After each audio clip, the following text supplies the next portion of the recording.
साथियों, 74वें गणतंत्र दिवस की हार्दिक बधाई, भविष्य के लिए शुभकामनाएं। 1947 में हमारा देश ब्रिटिश शासन से मुक्त हुआ, आज़ाद हुए। हम लोग गुलाम की जिंदगी जी रहे थे और हमारे देश के जो संविधान निर्माता थे उन्होंने एक संविधान बनाया जो 1950 में जो लागू हुआ, जिसमें हमारे देश को गणतंत्र राज्य स्थापित किया गया, लोकतांत्रिक गणतंत्र राज्य, जिसका अर्थ है कि हमारे जो आमजन है, नागरिक है, उनका ही शासन हो, उनके ही द्वारा चलाया जाए और उनके लिए ही ये शासन तंत्र जो है वो कार्य करे। तो आम जन को इतनी जो है तरजीह संविधान के द्वारा दी गई। दूसरी महत्वपूर्ण बात यह है कि मनुष्य को अपना जीवन स्वाभिमान से और गरिमा से जीने के लिए कुछ अधिकारों की आवश्यकता होती है, जैसे अभिव्यक्ति की स्वतंत्रता है, धार्मिक स्वतंत्रता है और जीवन जीने का अधिकार आदि आदि है। तो संविधान के अध्याय 3 में इनकी भी व्यवस्था की गई है। अब इन 74 वर्षों में यदि आप देखें तो हमारे देश की जो सेना है उन्होंने हमारे देश की सीमाओं को महफूज ही नहीं किया, बल्कि पूरे विश्व में एक धाक जमाई कि कोई आंख उठाकर हमारे देश की तरफ न देखे। उनके शौर्य की, उनके कर्तव्य परायण की, उनकी जो है देश के प्रति समर्पण की, सैनिकों की जितनी भी अर्धसैनिक बलों की जितनी प्रशंसा की जाए भूरी भूरी वो कम है। लेकिन आज के समय जो आज गणतंत्र दिवस का हम उत्सव मना रहे हैं, ये विचारणीय है कि जिनके द्वारा शासन तंत्र चलाने की, हमारे देश को किस दिशा में ले जाना है, इसकी जो है वो जो अधिकार और शक्ति दी गई है वो कितने खरे उतरते हैं। मैं केवल ये कहना चाहता हूँ कि कुछ समय से हम ये देख रहे हैं, आप सभी देख रहे हैं कि संविधान जो हमारा देश का है उसके ऊपर तरह तरह की बातें की जा रही है। कुछ ये कहते हैं कि संविधान को न्यायपालिका ने, सुप्रीम कोर्ट ने हाईजैक कर लिया। और एक बहुत बड़ी बात है जिस पर ज़्यादा विचार किया जाना चाहिए कि एक हमारे देश के बहुत बड़े जो शासन तंत्र चलाने वाले हमारे जो प्रभावी और सम्मानित हमारे जो नेता है, उनके द्वारा ये भी कहा गया कि संसद जो है वो सुप्रीम है, संविधान को सुप्रीम नहीं मानते ऐसा लगता है।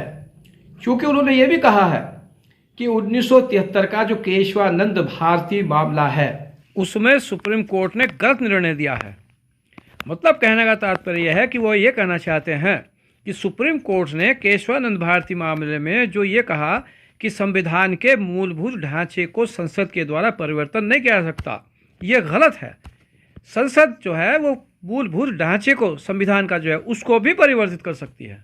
केशवानंद भारती जो मामला था वो एक टर्निंग पॉइंट था हमारे देश के लिए, क्योंकि उस समय क्या था कि ये भी हो सकता था कि संविधान को बदलने के लिए गणतंत्र ना होके, बल्कि जैसा आज रशिया में है, चाइना में है, इस तरह का राज्य बनाने के लिए और संसद के द्वारा कानून पास कर दिए जाते हैं।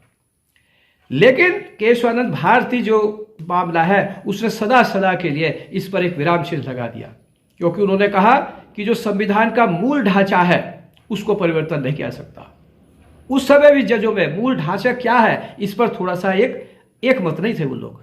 कुछ मूल ढांचे की व्याख्या की गई, जैसे कि निष्पक्ष चुनाव आयोग होगा और निष्पक्ष स्वतंत्र न्यायपालिका होगी।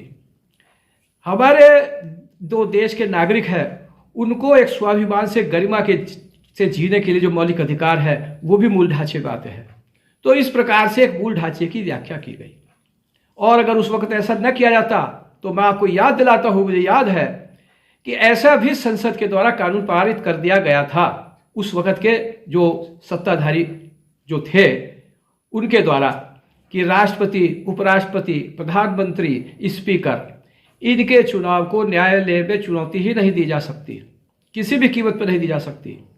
और ऐसा भी न्यायपालिका ने एक निर्णय दिया था जिसकी बाद में बहुत आलोचना हुई कि जब अगर इमरजेंसी लागू की जाए तो यदि शासन तंत्र किसी की हत्या भी कर देता है तो न्यायपालिका उसको नहीं देख सकती है।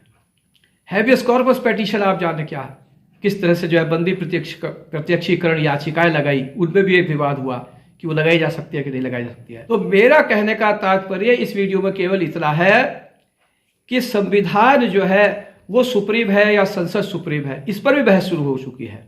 संविधान के मूलभूत ढांचे को जो है क्या मूलभूत ढांचा है, केशवानंद भारती का जो केस था वो गलत है, इस पर भी विवाद शुरू हो चुका है, बहस शुरू हो चुकी है। तो ये सारी चीज़ें हमारे देश में आगे भविष्य के लिए हमारे देश को किस प्रकार से जो है किस दिशा में ले जाया जाएगा, गणतंत्र राज्य जो है वो हमारा देश बनाया गया था संविधान निर्माताओं के द्वारा, तो ये एक बड़ा ही विवाद का क्या, एक बहुत ही संवेदनशील मामला है जिस पर समस्त आमजनों को विचार करना चाहिए और बिना किसी राजनीतिक चश्मे से देखे और अपने देश के आमजनों के भविष्य के लिए, अपने देश की भलाई के लिए इस पर मुखर होकर अपनी बात कहनी चाहिए। तो मैं इस संबंध में आज इतना ही कहना चाहता हूं और पुनः आपको गणतंत्र दिवस की बधाई देता हूं। जय हिंद, जय भारत।